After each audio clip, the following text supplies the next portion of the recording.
Hi everyone, welcome back to our Histo-PH family, where forgotten Filipino history finally comes alive. Today we're diving deep into the birth of Las Islas Filipinas, how the Philippines got its name. A story that rewrites everything we thought we knew about our beginnings. The birth of Las Islas Filipinas, how the Philippines got its name.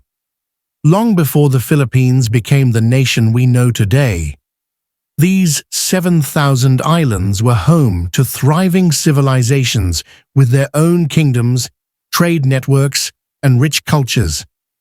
The Rajanatis of Butuan, Cebu, and Manila controlled vast territories. Muslim sultanates ruled Mindanao and Sulu. These islands were already connected to the world through Chinese, Indian, Arab, and Malay traders who brought silk, porcelain, spices, and new ideas. But everything changed when European explorers arrived seeking new routes to the Spice Islands. In November 1542, Spanish explorer Ruy López de Villalobos set sail from Barra de Navidad on the western coast of New Spain, what we now call Mexico. His mission was ambitious: to explore and claim new territories in the East Indies for the Spanish crown. After months of dangerous ocean crossing, his expedition would eventually reach the islands of Mindanao in February 1543. Villalobos became the first Spaniard to explore Mindanao, the large southern island that had long been home to powerful sultanates and diverse indigenous communities. But Villalobos did something that would echo through centuries of history. He decided to name these islands after Crown Prince Don Felipe of Spain, the heir to the Spanish throne who would later become King Felipe II. He called them Las Islas Filipinas, the Philippine Islands. At that moment, Villalobos had no idea that this name would stick. He didn't know that these islands would become Spain's prized possession in Asia for over 300 years. He couldn't have imagined that millions of people would one day identify themselves as Filipinos, taking their national identity from the Spanish prince he sought to honor. The indigenous peoples of these islands had their own names for their lands. The Tagalogs called their territory Luzon. The Visayans had their own kingdoms with distinct identities. The Muslims of Mindanao knew their land as part of great sultanates. None of them asked to be renamed after a European prince they had never met.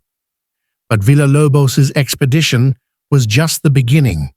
His attempt to establish a permanent Spanish presence failed due to hostile encounters with Portuguese forces and local resistance. His men suffered from hunger and disease. Many died. Villalobos himself would die in the Moluccas in 1544, never seeing his naming of the islands take hold. The name might have been forgotten entirely if not for what happened 2 decades later. If you're amazed by our ancestors' ancient Philippines history, the birth of Las Islas Filipinas, our goal on this video is to get 500 likes, drop a comment about your favorite fact, and subscribe to join the Histo-PH family. In November 1564, another Spanish expedition departed from the same port of Barra de Navidad. This time, the leader was Miguel López de Legazpi, and he commanded approximately 500 men on 4 ships. Unlike Villalobos, Legazpi would succeed in establishing permanent Spanish settlements. The Legazpi expedition arrived in Cebu on February 13th, 1565. They found a thriving port city with connections throughout Southeast Asia. The local Datu, or chief Raja Tupas, initially resisted the Spanish arrival. but through a combination of military force, strategic alliances, and the work of Augustinian friars who accompanied the expedition, Legazpi established the first Spanish foothold in the islands. This was the real beginning of Spanish colonization. From Cebu, Legazpi would eventually move north to Manila, conquering the fortified kingdom of Raja Suleiman in 1571. Manila became the capital of Spanish Philippines, and the name Las Islas Filipinas officially became the designation for the entire archipelago. The arrival of Legazpi's expedition transformed everything. The Spanish introduced Christianity, which would eventually become the dominant religion. They imposed their language, their legal system, their architectural styles, and their way of organizing society. They built churches on top of sacred indigenous sites. They renamed cities and provinces. They created encomiendas, forcing native peoples to pay tribute and provide labor. The ancient barangays, the traditional political units led by datus, were incorporated into the Spanish colonial system.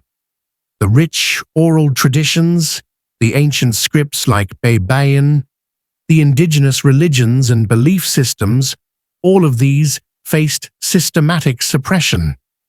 The Spanish colonial project aimed to transform the diverse peoples of these islands into Spanish subjects and Catholic converts. But the indigenous peoples didn't simply disappear or accept colonization without resistance. Throughout the Spanish colonial period, revolts erupted across the islands. From Lacandula and Suleiman's resistance in Manila to the Dagohoy Rebellion in Bohol that lasted 85 years, Filipinos continuously fought against Spanish rule. The November expeditions of 1542 and 1564 set in motion 333 years of Spanish colonial rule. By the time the Spanish arrived, these islands already had sophisticated societies with their own systems of writing, laws, trade, and culture. The ancient Filipinos were master seafarers, skilled metalworkers, accomplished artists, and savvy traders. If you're still here, you're one of the rare few who truly care about the real origins of ancient Philippines history. The birth of Las Islas Filipinas, not just the visuals, but the truth behind them. The pre-colonial Philippines wasn't a primitive place waiting to be civilized.